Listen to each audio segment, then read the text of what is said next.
तो हेलो बच्चों, आज के इस क्लास में हम लोग परमाणु और नाभिक ये एक चैप्टर है। इस चैप्टर का हम लोग ऑब्जेक्टिव क्वेश्चंस करेंगे। तो चलो पहला ऑब्जेक्टिव देखते हैं। भाई फर्स्ट ऑब्जेक्टिव कहता है परमाणु की संरचना का ज्ञान प्राप्त करने के लिए। बाबू, परमाणु की संरचना का ज्ञान प्राप्त करने के लिए रदरफोर्ड साहब ने स्वर्णपत्री प्रयोग किया था। याद होगा स्वर्णपत्री प्रयोग, जिसमें अल्फा कण का प्रकीर्णन होता था ना जी। तो उसी के बारे में क्वेश्चन। परमाणु की संरचना का ज्ञान प्राप्त करने के लिए किए गए प्रयोग में अल्फा कणों से संबंधित किस घटना का उपयोग किया गया था? बाबू, पता होगा, जब जब नाभिक के पास से अल्फा कण गुजरता था तो जो अल्फा कण थोड़ा ज़्यादा दूरी से गुजरता था वो अल्फा कण मतलब हीलियम प्लस प्लस, जो अल्फा कण बाबू नाभिक के दूरी से गुजरता था, नाभिक से दूर से गुजरता था, वो लगभग लगभग बिना विचलित हुए सीधे निकल जाता था। लेकिन जो अल्फा कण इस नाभिक के पास से गुजरता था तो उसमें विचलन पैदा होता था, वो प्रकीर्णित हो जाता था। जो अल्फा कण और नाभिक के पास से गुजरता था तो वो बहुत ज़्यादा विचलित हो जाता था, उसमें प्रकीर्णन बहुत ज़्यादा होता था। और बाबू लगभग 20,000 अल्फा कण में से एक अल्फा कण सीधे नाभिक द्वारा प्रकीर्णित होकर के 180 डिग्री के कोण से विचलित होकर के अपने रास्ते पर लौट आते थे ना जी। तो भाई इस प्रयोग से नाभिक के कॉन्सेप्ट हमको प्राप्त हुआ। इस प्रयोग से ही सबसे पहले नाभिक का कॉन्सेप्ट आया था कि नाभिक नाम की भी चीज़ कोई होती है। तो ये परमाणु की संरचना का ज्ञान प्राप्त करने के लिए किए गए प्रयोग में अल्फा कण से संबंधित किस घटना का यूज किया गया था? यहाँ पे अल्फा कण का क्या हो रहा है भाई? इस अल्फा कण का क्या हो रहा है? परावर्तन नहीं, अपवर्तन नहीं, विवर्तन नहीं, अल्फा कण के प्रकीर्णन का यूज किया गया था। अल्फा कण प्रकीर्णित होते हैं ना जी, अल्फा कण नाभिक से प्रकीर्णित होते हैं, तो प्रकीर्णन का यूज किया गया था। चलो भाई सेकंड क्वेश्चन कह रहा है परमाणु के कक्षा में इलेक्ट्रॉन निम्नलिखित में किस बल के कारण बंधे रहते हैं? भाई तुम्हें पता है नाभिक के चारों ओर इलेक्ट्रॉन सर्किल में चलते हैं। नाभिक के चारों ओर इलेक्ट्रॉन बाबू सर्किल में चलते हैं। और ये इलेक्ट्रॉन सर्किल में अगर चलेंगे तो सर्किल में इलेक्ट्रॉन को सर्किल में वृत्त पर चलने के लिए, इलेक्ट्रॉन को वृत्त पर चलने के लिए बाबू अभिकेंद्र बल चाहिए। और ये अभिकेंद्र बल कहाँ से मिलता है? प्रोटॉन और इलेक्ट्रॉन यानी नाभिक और इलेक्ट्रॉन के बीच कूलाम बल से। क्यों? दो आवेशों के बीच ये आवेश दो आवेशों के बीच जो बल लगता है उसको कूलाम बल कहते हैं। तो ये कहता है कि नाभिक के चारों ओर इलेक्ट्रॉन चलता है तो इलेक्ट्रॉन पर कौन सा बल लगता है? तो इलेक्ट्रॉन पर कूलाम बल लगता है, जिसके कारण वह नाभिक की परिक्रमा करता है। तो राइट ऑप्शन सी हो जाएगा। देखो वही तीसरा क्वेश्चन कह रहा है कि रदरफोर्ड का प्रकीर्णन प्रयोग निम्नलिखित में से किसका अस्तित्व सिद्ध करता है? भाई आपको पता होगा रदरफोर्ड का जो स्वर्णपत्री प्रयोग था या रदरफोर्ड का जो प्रकीर्णन प्रयोग था, उससे बस किसका पता चलता है भाई? धनाविष्ट नाभिक का। मतलब अच्छा याद भी होगा भाई, रदरफोर्ड के प्रकीर्णन के प्रयोग से पहले नाभिक का कोई कॉन्सेप्ट नहीं था। रदरफोर्ड के प्रयोग से ही उसी समय नाभिक नाम का चीज़ सामने आया। तो रदरफोर्ड के प्रकीर्णन प्रयोग से भावो धनाविष्ट नाभिक का कॉन्सेप्ट आता है, धनाविष्ट नाभिक का अस्तित्व सिद्ध होता है ना जी। तो राइट ऑप्शन यहाँ पे बी हो जाएगा। चलो भाई चौथा नंबर क्वेश्चन देखिए। एक पतले पत्ती द्वारा अल्फा कणों के प्रकीर्णन में रदरफोर्ड के प्रयोग में नाभिक का निकटतम जो अल्फा कण आते हैं वे बहुत अधिक विक्षेपित होते हैं। कह रहा है पतले पत्ती द्वारा, बाबू सोने की पतली पत्ती द्वारा, सोना का पत्थर था, सोने के पतले पत्ती द्वारा अल्फा कण के प्रकीर्णन में, भाई सोने के पतले पत्ती, सोना का ये पतला सा चादर है, इस पर जब हम लोग अल्फा कण की बमबारी करते हैं तो अधिकांश अल्फा कण सोने के पतले पत्ती से, अल्फा कण मतलब हीलियम प्लस प्लस, अधिकांश अल्फा कण तो सोने के पत्ती को सीधे पार कर जाते हैं बिना विचलित हुए। हल्के से अल्फा कण, कुछ अल्फा कण होते हैं जो हल्का सा विचलित होते हैं क्योंकि ये नाभिक के पास से गुजरते हैं। कुछ अल्फा कण में ज़्यादा विचलन हो देखा जाता है क्योंकि ये वो नाभिक के और पास से गुजरते हैं। और 20,000 में से एक अल्फा कण बाबू बिल्कुल उसी रास्ते पर विचलित होकर के आ जाता है क्योंकि वो नाभिक से डायरेक्ट टकराता है और धनावेशित नाभिक से टकरा करके अल्फा कण फिर से मुड़ जाता है। तो कह रहा है कि प्रयोग में नाभिक के निकटतम जो अल्फा कण आते हैं, बाबू जो अल्फा कण नाभिक के निकटतम आते हैं वो बहुत अधिक विक्षेपित होते हैं, सबसे ज़्यादा विक्षेपित होते हैं। नाभिक के पास में जो अल्फा कण आएगा, नाभिक से दूर रहेगा, नाभिक से दूर रहेगा अल्फा कण, तो वो सीधे चले जाएंगे ना जी। जो थोड़ा पास रहेगा तो वो थोड़ा सा विक्षेपित होगा, रुकने वाला तो बातें नहीं है। और जो सबसे नज़दीक आता है, नाभिक के नज़दीक सबसे अल्फा कण जो आता है वो सबसे अधिक विक्षेपित होता है। ये चलो 5वां नंबर क्वेश्चन कह रहा है रदरफोर्ड के परमाणु मॉडल के अनुसार, रदरफोर्ड के परमाणु मॉडल के अनुसार परमाणु का लगभग कुल द्रव्यमान और कुल धनावेश परमाणु के जिस केंद्रीय भाग में केंद्रित रहता है उसकी त्रिज्या। बाबू आपको पता है रदरफोर्ड के परमाणु मॉडल के अनुसार परमाणु का लगभग टोटल द्रव्यमान और टोटल धनावेश नाभिक में होता है, और नाभिक की त्रिज्या या नाभिक का साइज लगभग 10⁻⁻15 मीटर होता है ना जी। तो कह रहा है कि रदरफोर्ड के परमाणु मॉडल के अनुसार परमाणु का लगभग कुल द्रव्यमान और कुल धनावेश परमाणु के जिस केंद्रीय भाग में, परमाणु के जिस केंद्रीय भाग में होता है उसकी त्रिज्या की कोटि क्या होती है, 10⁻⁻15 मीटर। तो ये भी नहीं होगा, ये भी नहीं होगा, राइट ऑप्शन इज सी। भाई छठा नंबर क्वेश्चन कह रहा है कि निम्नलिखित में किस वैज्ञानिक ने क्वांटम सिद्धांत का प्रतिपादन किया। भाई मैक्स प्लांक, प्लांक साहब ने क्वांटम सिद्धांत दिया, रदरफोर्ड नहीं, बोर नहीं, डाल्टन नहीं। तो निम्नलिखित में किस वैज्ञानिक ने, निम्नलिखित में किस वैज्ञानिक ने क्वांटम सिद्धांत और क्वांटम थ्योरी के जनक थे मैक्स प्लांक। 7 नंबर कह रहा है 7वां क्वेश्चन, हाइड्रोजन का एक परमाणु मूल अवस्था में होता है जब इसका इलेक्ट्रॉन होता है। बाबू हाइड्रोजन का एक परमाणु मूल अवस्था में, हाइड्रोजन का परमाणु मूल अवस्था में कब होता है? हाइड्रोजन का परमाणु बाबू मूल अवस्था में तभी होता है जब इलेक्ट्रॉन पहली कक्षा में होता है ना जी। पहली कक्षा मतलब सबसे नीचे वाले ऊर्जा स्तर में होता है। एनर्जी लेवल ये हायर एनर्जी लेवल है, पहली कक्षा सबसे लो एनर्जी लेवल है, ये हाई, उससे भी हाई, उससे भी हाई। तो भाई हाइड्रोजन के परमाणु, हाइड्रोजन के परमाणु मूल अवस्था में तब होता है जब इसका इलेक्ट्रॉन होता है। नाभिक में तो है ही नहीं, इससे तो इलेक्ट्रॉन होगा ही नहीं, परमाणु से बाहर तो होगा ही नहीं। तो भाई हाइड्रोजन का परमाणु मूल अवस्था में तभी होगा, मूल अवस्था में तभी होगा जब इलेक्ट्रॉन पहली कक्षा में हो, यानी ऊर्जा के सबसे नीचे वाले ऊर्जा स्तर में हो, यानी पहली कक्षा में हो, तो हाइड्रोजन का परमाणु मूल अवस्था में होगा। भाई 8वां नंबर क्वेश्चन कह रहा है कि हाइड्रोजन परमाणु में क्रमागत ऊर्जा स्तरों का अंतर n के बढ़ने पर घटता है, बढ़ता है, क्या क्या होता है देखिए। कह रहा है हाइड्रोजन परमाणु में क्रमागत ऊर्जा स्तरों का, ऊर्जा का अंतर। अच्छा याद करो, हाइड्रोजन के पहले कक्षा में, ये हाइड्रोजन का नाभिक है, हाइड्रोजन के पहले कक्षा की एनर्जी क्या होती है? हाइड्रोजन के पहले कक्षा की एनर्जी होती है -13.6 इलेक्ट्रॉन वोल्ट, दूसरे कक्षा की एनर्जी होती है -3.4 इलेक्ट्रॉन वोल्ट, हाइड्रोजन के तीसरे कक्षा की एनर्जी होती है -1.51 इलेक्ट्रॉन वोल्ट। हाइड्रोजन में पहले कक्षा की एनर्जी -13.6, दूसरे की इतनी, तीसरे की इतनी, चौथी की एनर्जी और कम, मतलब और पास में होगी गैपिंग, पाँचवें की और गैपिंग घटता जाएगा, छठे का, सातवें का। तो भी कहने का मतलब है कि जैसे जैसे कक्षा की संख्या घटती है, बढ़ती है, N1 N2, तीसरी कक्षा N3, तो जैसे जैसे कक्षाओं की संख्या बढ़ती है उनके बीच की गैपिंग क्या हो रही है? घट रही है, यानी कक्षाओं के बीच ऊर्जा का अंतर घटता ही जाता है। तो हाइड्रोजन परमाणु में क्रमागत ऊर्जा स्तरों की ऊर्जा का अंतर n के बढ़ने पर, यानी कक्षा के बढ़ने पर घटता है। तो n के बढ़ने पर घटता है, राइट ऑप्शन ए है। n के बढ़ने पर बढ़ता है, गलत है। कक्षा बढ़ रहा है तो बढ़ थोड़ा रहा है, गैपिंग हुआ तो घट ही ना रहा है। तो बाबू sorry, right option is A. चलो भाई 9वां नंबर क्वेश्चन देखते हैं।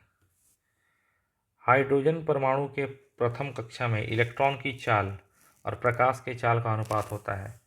भाई तुम्हें पहले ही पढ़े हो कि हाइड्रोजन के पहले कक्षा में इलेक्ट्रॉन की चाल, हाइड्रोजन परमाणु के, हाइड्रोजन परमाणु के H एटम के पहले कक्षा में इलेक्ट्रॉन की चाल, भाई हाइड्रोजन के पहली कक्षा में इलेक्ट्रॉन की चाल भी हाइड्रोजन 1 और प्रकाश की चाल c का अनुपात होता है 1/137।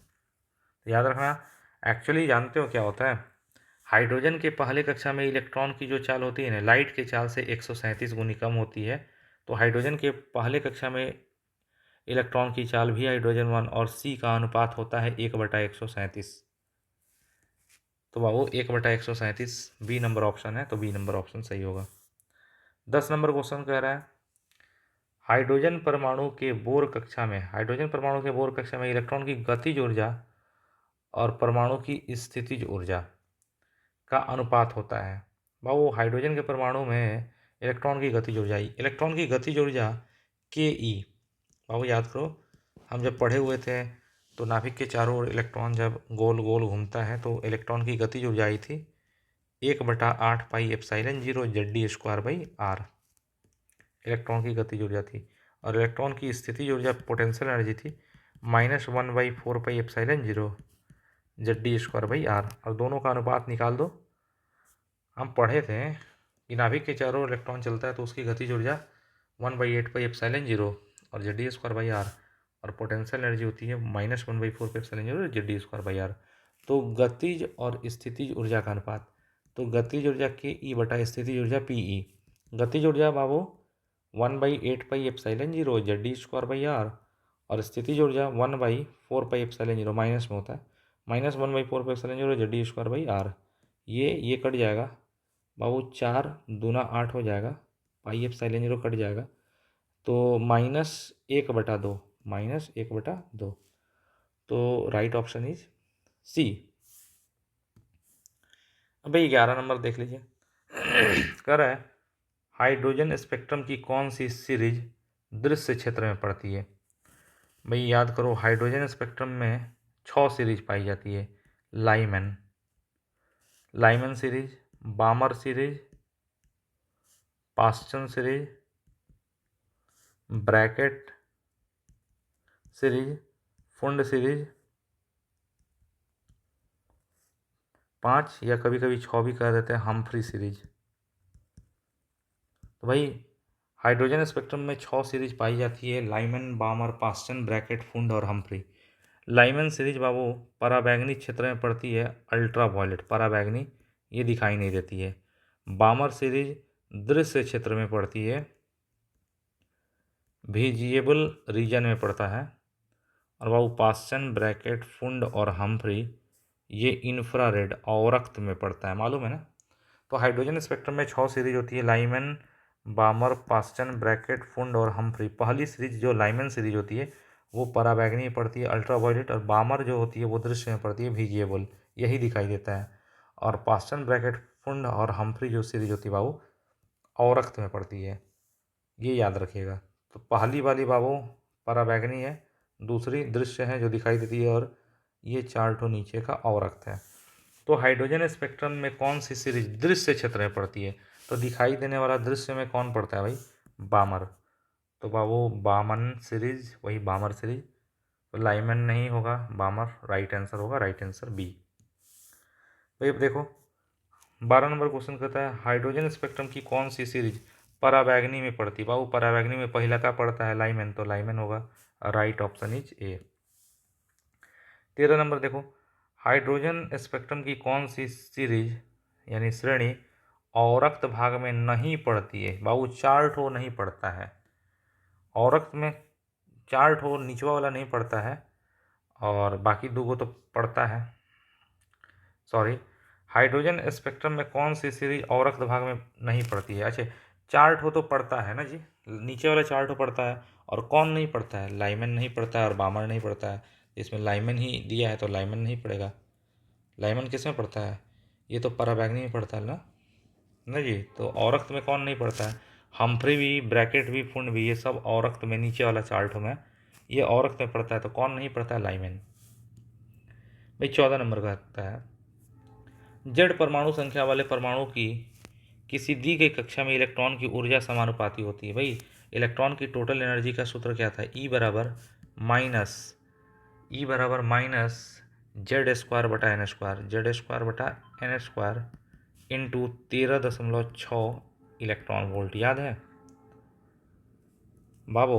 याद कीजिए, इलेक्ट्रॉन की टोटल एनर्जी ई बराबर कितना था? ई बराबर माइनस Z² बटा n² इंटू 13.6 इलेक्ट्रॉन वोल्ट। कह रहा है जेड परमाणु संख्या वाले परमाणु को किसी दी गई कक्षा में इलेक्ट्रॉन की ऊर्जा, बाबू इलेक्ट्रॉन की टोटल ऊर्जा समानुपाती होती है, इलेक्ट्रॉन की टोटल ऊर्जा ई समानुपाती होती है Z² के, तो Z² की समानुपाती होती है। तो राइट ऑप्शन इज बी। भाई 15 नंबर देखिए, हाइड्रोजन परमाणु के प्रथम बोर कक्षा में, हाइड्रोजन परमाणु के प्रथम बोर कक्षा में इलेक्ट्रॉन की ऊर्जा इतना है, उसके दूसरे बोर कक्षा में इलेक्ट्रॉन की ऊर्जा होगी। हम ऑलरेडी जानते हैं भाई, हाइड्रोजन के पहले कक्षा में, हाइड्रोजन के फर्स्ट ऑर्बिट में, मतलब फर्स्ट ऑर्बिट को कहते हैं फर्स्ट बोर ऑर्बिट, हाइड्रोजन के पहली कक्षा में इलेक्ट्रॉन की एनर्जी होती है -13.6 इलेक्ट्रॉन वोल्ट। और हम ऑलरेडी देखें कि हाइड्रोजन के दूसरी कक्षा में इलेक्ट्रॉन की एनर्जी, अगर यही इलेक्ट्रॉन दूसरी आ जाएगा तो उसकी एनर्जी -3.4 इलेक्ट्रॉन वोल्ट होती है। ठीक है, तो कह रहा है कि हाइड्रोजन परमाणु के पहली कक्षा में इलेक्ट्रॉन की एनर्जी इतनी है, तो दूसरी बोर कक्षा में इलेक्ट्रॉन की टोटल एनर्जी, भाई पहले में 13.6 होता है, दूसरे में -3.4 होता है, तो -3.4 electron volt. Right option is ए। वैसे हम बना भी सकते हैं, आपको पता है इलेक्ट्रॉन की टोटल एनर्जी ई बराबर हाइड्रोजन के लिए -1/n² into 13.6 electron volt. Hydrogen के किसी भी कक्षा में इलेक्ट्रॉन की टोटल एनर्जी ई बराबर -1/n² into 13.6 electron volt. -1/n, अब दूसरी कक्षा में बात करनी है ना, n 2 हो जाएगा, 2 का स्क्वायर 4 इंटू 13.6 इलेक्ट्रॉन वोल्ट। तो बाबू माइनस तो माइनस होगा, और 13.6 है, 4 से तुम भाग दे दो, 4 से, तो 4 तीय 1 6 16, 4 चौके 16। तो बाबू दूसरे बोर ऑर्बिट में, फर्स्ट बोर ऑर्बिट में तो एनर्जी -13.6 है, तो हाइड्रोजन के दूसरे बोर ऑर्बिट में इलेक्ट्रॉन की एनर्जी होगी -3.4 electron volt. Right option is ए। कह रहा है भाई 16 नंबर, किसी परमाणु का आयतन और नाभिक के आयतन का अनुपात किस ऑर्डर का होता है? वो परमाणु का आयतन बटा नाभिक का आयतन। अच्छा, परमाणु का आयतन यानी वॉल्यूम ऑफ एटम बटा वॉल्यूम ऑफ न्यूक्लियस। कहता है किसी परमाणु का आयतन, परमाणु का आयतन मतलब वॉल्यूम ऑफ एटम, और नाभिक का आयतन volume of nucleus. Babu atom यानी परमाणु, परमाणु गोला होता है, गोले का आयतन होता है 4/3 पाई आर क्यू, तो R atom cube, R atom cube मतलब एटम के त्रिज्या का क्यू। नाभिक का आयतन, नाभिक भी गोल होता है भाई, गोले का आयतन भी, वॉल्यूम ऑफ न्यूक्लियस भी न्यूक्लियस बराबर 4/3 pi R nucleus cube, pi cut गया, 4/3 कट गया, R atom cube, R atom cube बटा आर न्यूक्लियस क्यू, और R atom cube, R atom मतलब एटम की त्रिज्या, आर एटम यानी रेडियस ऑफ एटम। बाबू परमाणु की त्रिज्या कितनी होती है? 10⁻10 मीटर, इसका होल क्यू, बेटा आर न्यूक्लियस, नाभिक की त्रिज्या होती है 10⁻15 मीटर, इसका होल क्यू, तो 10⁻30 बटा 10⁻45, -45 ऊपर जाएगा तो 10⁻45 में से 30 जाएगा तो 10⁻15, तो भाई 10⁻15। तो कह सकते हो कि परमाणु का आयतन और नाभिक के आयतन का अनुपात होता है 10⁻15, यानी नाभिक से 10⁻15 गुना बड़ा परमाणु का साइज होता है। 17 नंबर कह रहा है हाइड्रोजन परमाणु के भूतल ऊर्जा स्तर में, भूतल मतलब, भूतल ऊर्जा स्तर मतलब ग्राउंड एनर्जी लेवल, यानी n बराबर 1 पहली कक्षा, भूतल ऊर्जा स्तर मतलब पहली कक्षा में हाइड्रोजन परमाणु के ग्राउंड ऑर्बिट में इलेक्ट्रॉन का कोणीय संवेग, बाबू इलेक्ट्रॉन का कोणीय संवेग L बराबर होता है, L बराबर NH/2 पाई, पढ़े हो ना? इलेक्ट्रॉन का कोणीय संवेग L बराबर होता है NH/2 पाई। इन पहले कक्षा में भूतल ऑर्बिट में तो n बराबर 1 रख दो, तो 1 इंटू H/2 पाई, तो ये हो गया भाई H/2 पाई, H/2 पाई। तो हाइड्रोजन के भूतल ऊर्जा स्तर में मतलब ग्राउंड एनर्जी लेवल में इलेक्ट्रॉन का कोणीय संवेग L क्या होगा? H/2 pi. Right option is B.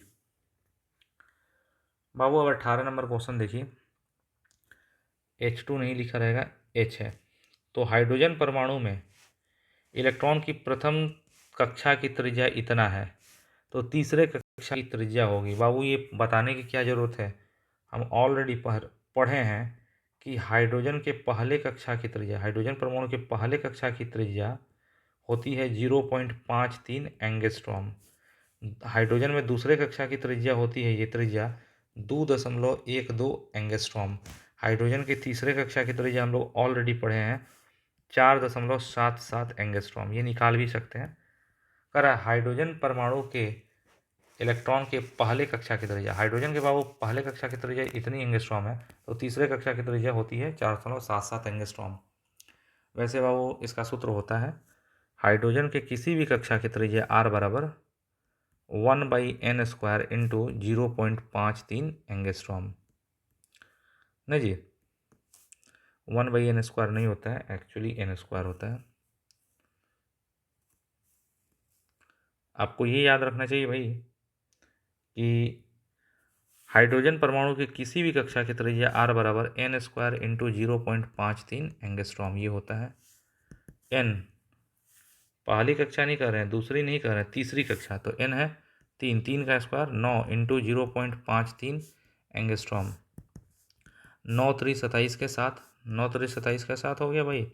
हासिल 2, 9 5 45, 2 से 47, 4.77 एंगस्ट्रॉम। तो भाई right option is A. 19 number कह रहा है भाई कि हाइड्रोजन परमाणु में बोर की निम्नतम कक्षा की त्रिज्या r है। बहुत अच्छा, हाइड्रोजन परमाणु में बोर की निम्नतम कक्षा, बाबू बोर की निम्नतम कक्षा मतलब पहला ऑर्बिट की त्रिज्या r है, जबकि बोर के कक्षा दूसरी कक्षा की त्रिज्या कितनी होगी? बाबू दूसरी कक्षा की त्रिज्या 4 गुनी होती है। क्यों? कक्षा की त्रिज्या r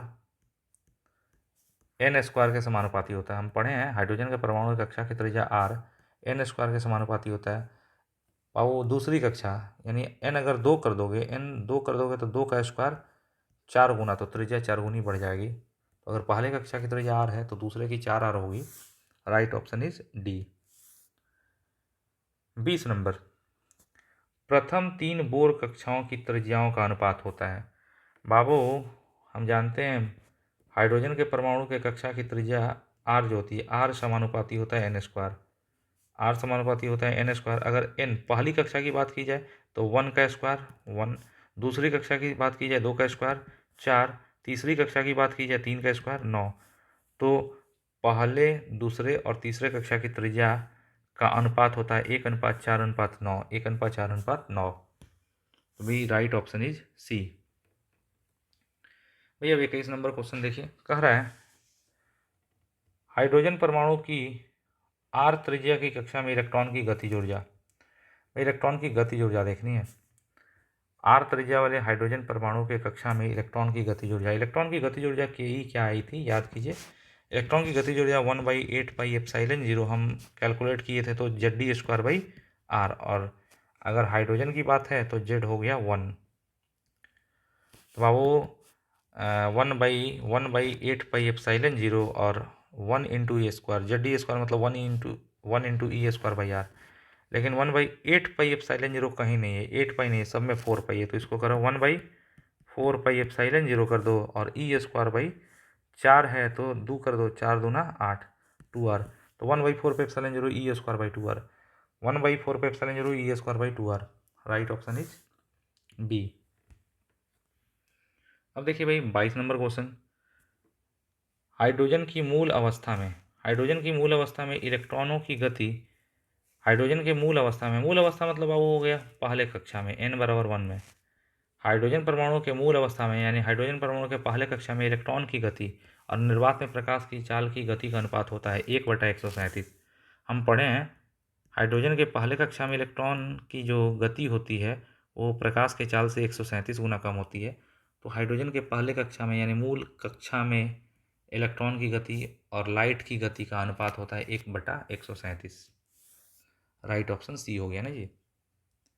23 नंबर, एक हाइड्रोजन परमाणु को आयनित करने के लिए आवश्यक न्यूनतम ऊर्जा होगी। बाबू हमें पता है हाइड्रोजन परमाणु में इलेक्ट्रॉन पहली कक्षा में होता है, हाइड्रोजन के परमाणु में H एटम में हाइड्रोजन के परमाणु में इलेक्ट्रॉन पहली कक्षा में होता है, पहली कक्षा में इसकी एनर्जी होती है -13.6 इलेक्ट्रॉन वोल्ट। अच्छा, अगर इलेक्ट्रॉन की एनर्जी बाबू देखी जाए तो -13.6 इलेक्ट्रॉन वोल्ट है। इसको आयनित कर देना है, यानी नाभिक के आकर्षण से मुक्त करा देना है।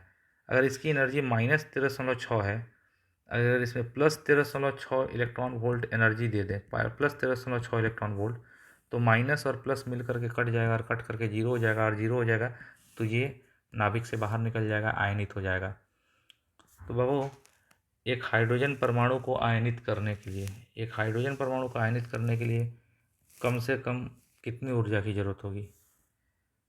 पहले कक्षा में इलेक्ट्रॉन की एनर्जी -13.6 है और अगर इसको आयनित करना है, बाहर निकाल देना है तो इतनी ही पॉजिटिव एनर्जी दे देंगे। तो वो -13.6 नहीं, +13.6 दे दीजिएगा तो ये बाहर निकल जाएगा। +13.6 electron volt. Right option is A.